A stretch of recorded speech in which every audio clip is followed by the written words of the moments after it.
He's not so hungry. So cute.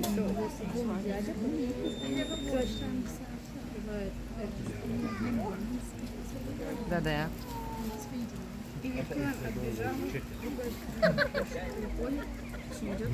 Тебя его зачекали? О, и чел, который спался, наверное, проснулся. Right, good afternoon everybody and welcome to this afternoon's Penguin Talk and Feed. So we've got our lovely penguin feeder in with us today. He's going to be helping us. Tom's just explaining to them now how we feed our penguins. Typically we start with the Humboldts because they are like little piranhas, so we want to make sure that they're nicely fed and out of the way for the rest of the talk. But we will be feeding the Humboldts and also the king penguins during this talk, and they eat in very different ways. What you'll see is with these guys, we've got to hold the fish by the tail and they'll literally just snap it right out of their fingers. And then with the king penguins, we like to say it's a bit more like posting a letter. And the king penguins, it's a lot more of a slow-paced feed. You know, gradually they'll sort of come back and eat a couple of times, whereas with the Humboldt penguins, it's frantic and quick. So luckily they eat quite fast.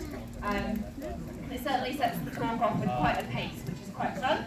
Now, these two different species of penguins, they're found in very different locations. In total, there's 17 different species of penguins around the world. All of them are found in the southern hemisphere. Now, the king penguins, they are the second largest species of penguin. Just watch the penguins smaller first. than the emperor penguins, which are the largest species. And they are found in Antarctica, the Falkland Islands, and South Georgia. Now, the Humboldt penguins, they're found in South America, around the coast of Chile and Peru, near the Humboldt Stream. That's where they get their name from. So they're very much adapted to two different ways of living and eating, of all sorts, really. Just keep an eye on him. So the heron is sort of a fairly regular occurrence during this talk. He is a bit like your pantomime villain. So if he gets too close, you can shout he's behind you. We don't really want him nicking any of our fish if we can avoid it. But he's all year round. The bird flu risk is relatively low in comparison to some of the other seagulls we would get recently.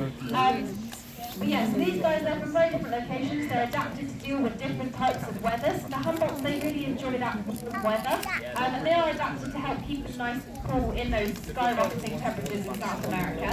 And the adaptation they have for that is they have those little light pink patches. Because it's really quite chilly today, none of them are feeling too overheated. They're nice and pale. But those patches just above their beaks, when they're feeling a little bit too warm, those blush bright red, like us, when we're feeling a bit too hot, we go all red to cool down. The Humboldt penguins do exactly the same. Now, the king penguins, they're more adapted to the cold weather. They're enjoying the weather we are right now, so we've got to be a little bit mindful during the summer of keeping these guys nice and cold.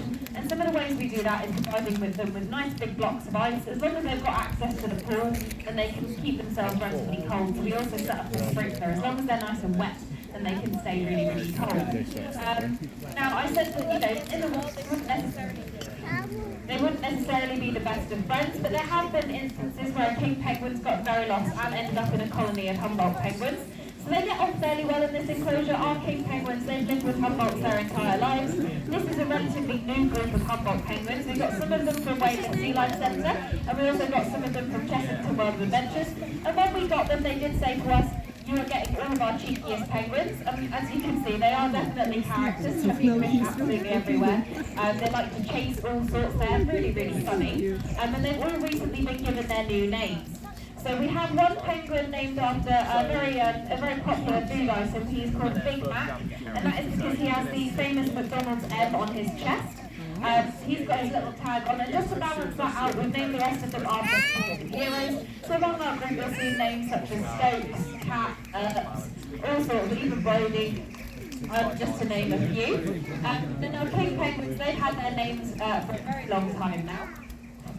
This microphone keeps cutting in and out.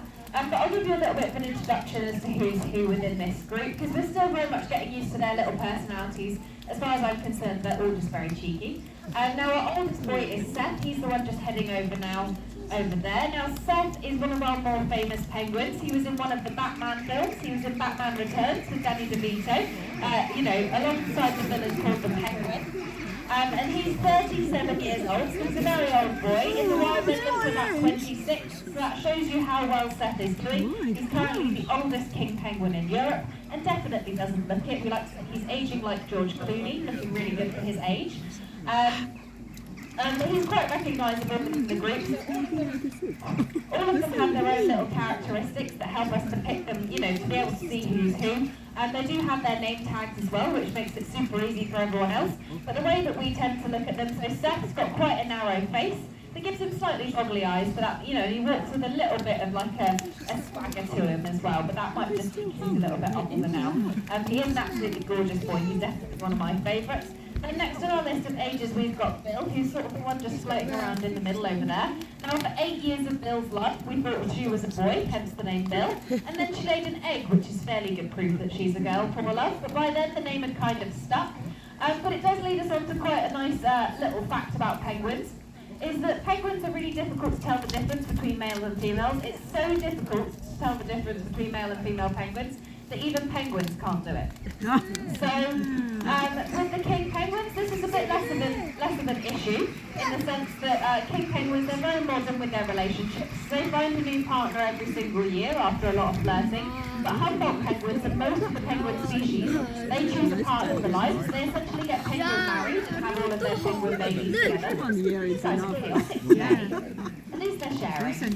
But yeah, so Humboldt penguins, they'll find their penguin partner, get penguin married.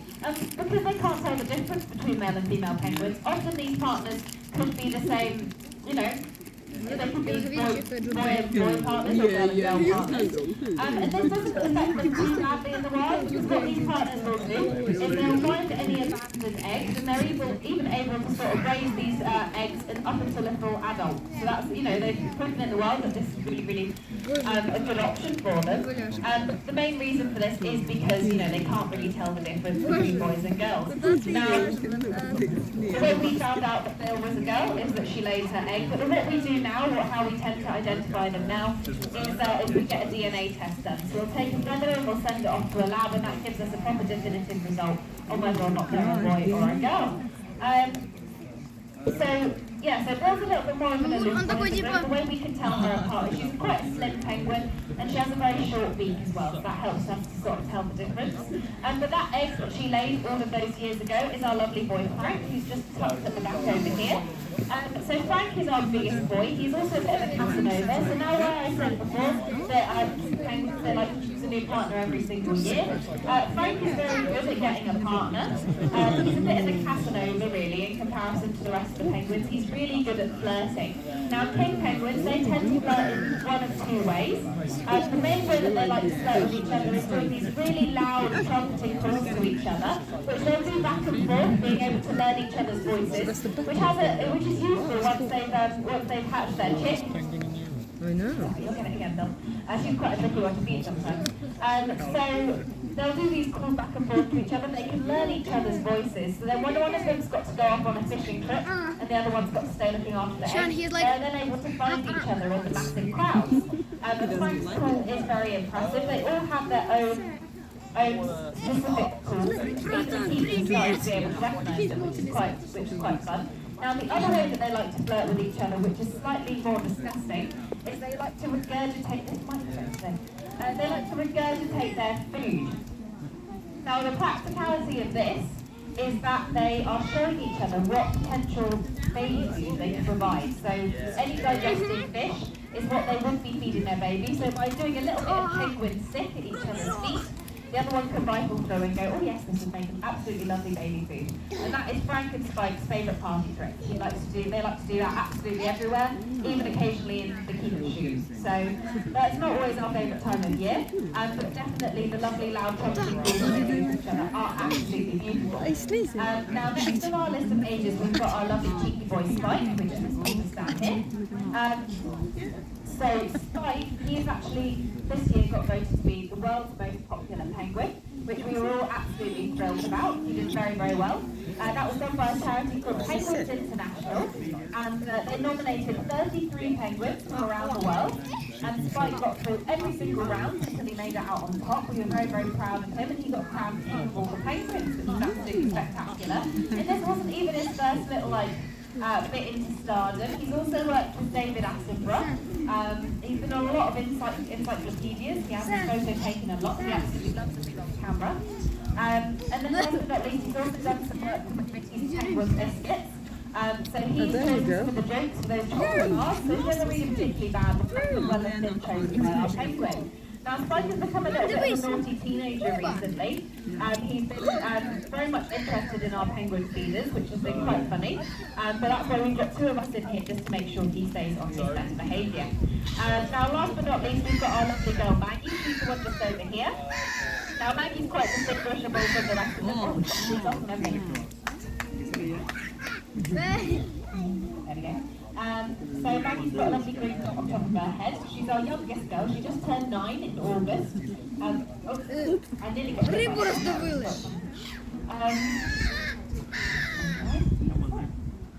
So Frank is a little bit cheeky boy. He does like to throw fish. That is one of his party tricks. He also likes to splash people that come too close in the pool. If you're standing by the glass, he'll purposely come over to try and give you a bit of a splash. But going back to Maggie, so she came to us from Denmark. So she is one of our younger penguins. She's potentially our only breeding female, which is very exciting. We're hoping that we'll hear the pitter-patter of tiny king penguin babies in the near future. Because the only other group of king penguins in the UK is up in Edinburgh, and they have a bachelor group, so they're not going to be getting any babies anytime soon. So fingers crossed for our group, even though they're all getting on a little bit. We've got Maggie who hopefully will be able to provide us with some babies over the next few years. Now, there's quite a lot of similarities between all penguin species, but the main similarity between penguins is their camouflage. So what you'll be able to see is all penguins, they have their dark backs and they have their light tummies. Now, the way that this works with camouflage is they'll mainly face their problems, any problems in the water, any predators. So the predators swimming underneath them and they look up, and the light tummy of the penguin blends into the lifestyle of them. If the predator swimming above them and looks down, then the dark back blends into the dark depths of the sea below. So it works really well. They're very much more adapted to the water than they are land. Unlike a lot of bird species, they don't have those long bright feathers. They have really tightly knit small feathers, meaning that they are able to sort of keep nice and waterproof. They have little bits of oil on their feathers as a coating to make sure that they stay nice and waterproof. And unlike a lot of bird species, rather than molting single feathers at a time, they'll do one catastrophic molt in a year. So most of our penguin species have gone through their molt, but they look absolutely horrendous when they go through it. It always happens at this time of day. That's when we get the worst lot of rain.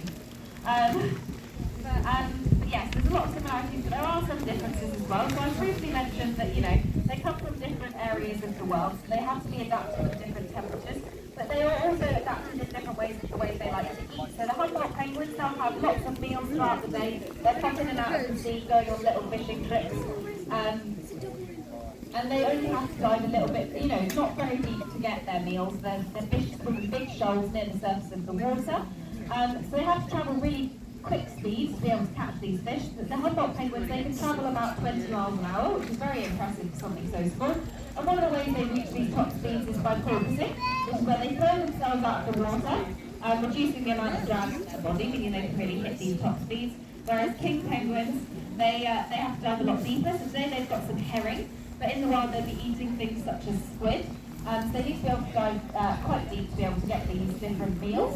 So they can dive as deep as the Eiffel Tower is tall, and they can also hold their breath for sort of about 8 minutes, which is very impressive. But not quite as impressive as Edinburgh penguins, which hold their breath for sort of about half an hour. give this fish? Now, as it's raining, I'm not going to sort of hold you guys hostage. Feel free to watch the rest of the video. If you have any questions, feel free to pop your hands up, and I'll come around and answer any questions you may have. Thanks everybody for listening.